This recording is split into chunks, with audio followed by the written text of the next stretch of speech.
Good morning, everyone. Welcome to a vlog of a day in the life of a PhD student. I don't actually know what today's vlog is going to be about, so we're just going to be all vibes and literally going through what my day would look like as a PhD student who is writing their dissertation.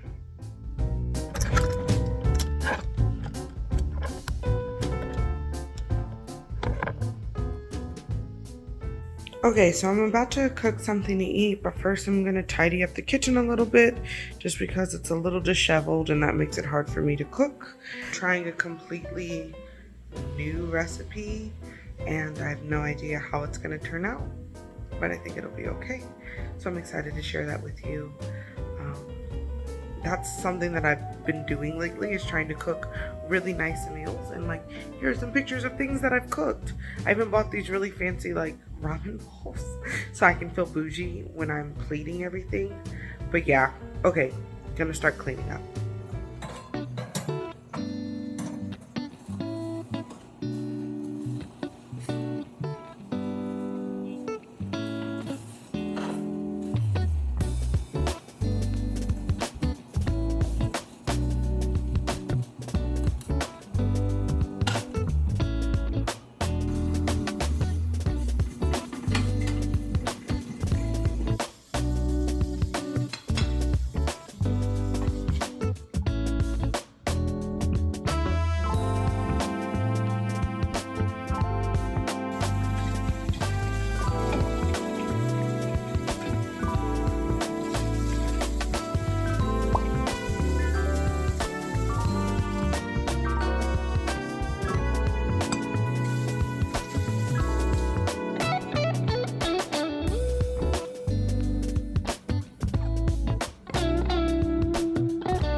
Okay, so now I'm going to get ready to start cooking up something good, and then go from there.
Sorry, I forgot to show the final thing. I made curry udon with karage.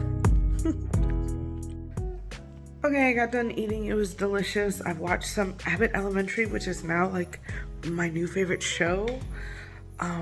The food was actually really good. I'm really proud of myself. I made curry karage udon. Just because it's something that we used to eat when we lived in Brazil. And I was like, oh, I want to be able to eat it here and not have to travel all the way to Little Tokyo or to Sawtell to eat something that good. And so I've been practicing, not like as good as everybody else's, but it was pretty good.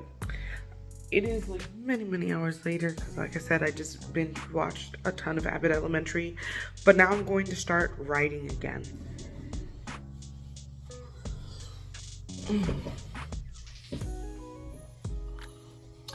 I've actually taken almost an entire week off from writing. I was experiencing, like, I don't know if I would call it burnout, but I was just kind of over writing and feeling like there wasn't feedback or, like, again, this sense of accomplishment, and I was just getting tired of writing. I kind of just felt like my dissertation was really weighing on me. I made a lot of progress, and like I know I need to do this to graduate. But at the same time, I just felt like it was all I was thinking about and all I was doing, and I just needed time to rest. And I had this vlog all planned out about telling you all to rest and like having a conversation about rest and how important it is for us as academics to make sure we prioritize our rest. And I did it, but it was just a vlog with me laying in the bed all day, and I just realized that just wasn't important, or like probably not the most interesting thing to look at. But I do want to say in this vlog, and yes, I think eventually I'll make a sit down video about it, but as an academic, our job doesn't end like most other jobs where it's 9 to 5 and then you clock out. We constantly think about our research, we constantly think about our responsibilities, our expectations, our deadlines, and all of these other things. And when we don't actively try to disconnect, recharge, and rest, then there's a lot of fatigue that happens, and that is what usually leads to burnout, but it also impacts our research. And so if you're somebody who hasn't taken a break in a really long time, if you're feeling burnt out, if you're feeling exhausted, if you're just tired of doing the same thing over and over again, please take this as like the moment where you can use this as an excuse or permission to rest. You can just go watch and binge watch your favorite shows. You can just go and explore your city.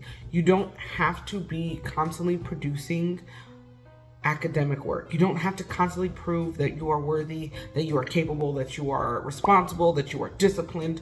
All of those things are kind of enforced from external factors, even if they're internal or they feel internal. The expectation is that you produce so people will think you're good, right? You write a lot so people will think you're smart. You publish a lot so people will think you're capable. And we do all these things for external validation. And I'm not gonna act like my love language is words of affirmation, so I thrive off of validation. But be that as it may, with my Libra heart and everything, I also have to acknowledge that like that external validation isn't going to keep me from like mental instability. It's not going to keep me from the things that do harm me when I don't give myself breaks. So in addition to the fact that just you are a human and independent if you think you've worked hard enough or produced enough or anything like that, you are literally enough and you deserve rest. You don't have to earn rest. You don't have to prove that you've done. You can just rest whenever you want to. You can take breaks. You can have moments to yourself. And I guarantee not that much of a difference is going to be in your research from taking a day or even a week off at a time. And if you find yourself at a point where you need to take months off, sure, timelines will change, but it goes back to what is it that you need the most? And what are the consequences if those timelines change? What are the consequences if you graduate late? What are the consequences if you miss that deadline? And if it's not going to mess up your life for the rest of your life, and very seldom do our decisions to rest do, then I think you should prioritize your rest and to remind yourself that your humanity, that your existence, and that your exhaustion is valid and enough. I could talk about this for hours and hours and hours, but I wanted to say that as somebody who is actively resting, this is part of the reason why I'm not posting videos every week. It's because this dissertation is a lot, and then being a YouTuber is a lot, and it didn't feel good to produce like I was last year. Now that doesn't mean this is how it's going to be forever. So if you're like panicking because I'm only doing one video a month, or I'm only posting vlogs, don't worry. I will 100% come back to weekly videos and sit down informational videos because they're just way more useful to a lot more people. Vlogs will never go away because I know they're also useful. But right now I am prioritizing my health, my mental wellness, and creating a boundary within what my capacity is. And so I hope that you are also taking space to do that for yourself and acknowledging that like everything will be okay in the end. And if you don't rest, if you don't honor yourself as a human, if you don't create space to rest, you may end up in a worse situation than what you need or what you deserve. And our research can't exist without us, so we might as well take care of ourselves.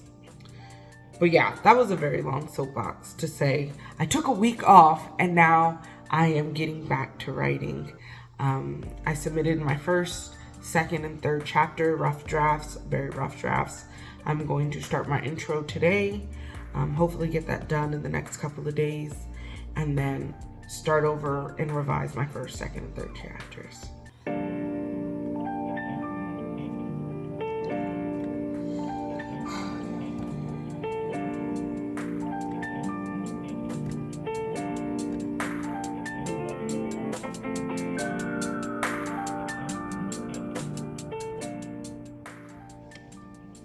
Now, anytime that I start a new part of my dissertation, I try to reflect on what other people have already done in a completed dissertation. So like right now, I'm looking at 3 different dissertations, all with people from my committee on their committee as well. So I have an idea of what my committee members are looking for. And so right now I'm going to read 3 different introductions, probably skim through them to see the structure. And then from there, I'll have a good understanding of what are the common threads between an introduction that my committee members expect. And then I will create my own outline and then start to build it up from there.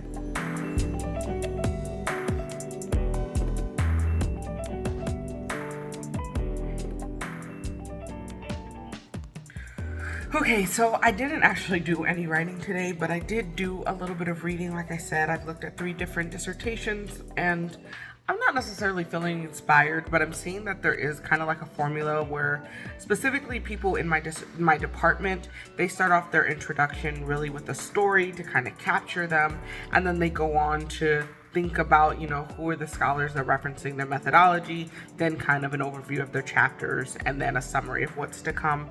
So I have an idea of what the structure could be, but I just don't feel like writing right now. But it is good that I opened up my dissertation and I looked at these introductions to help kind of get my brain going. It's not that I have writer's block, I just have no motivation. But if you've watched any of my videos where I talk about motivation, then you know one of the main ways that I do that is just getting at the computer and starting to get reacquainted with my dissertation and what I'm writing about. If you want to know more about my dissertation writing process and what and how I'm structuring my dissertation or anything related to my writing process, you should watch this video next. I want to thank you so much for watching, and I hope to see you next week.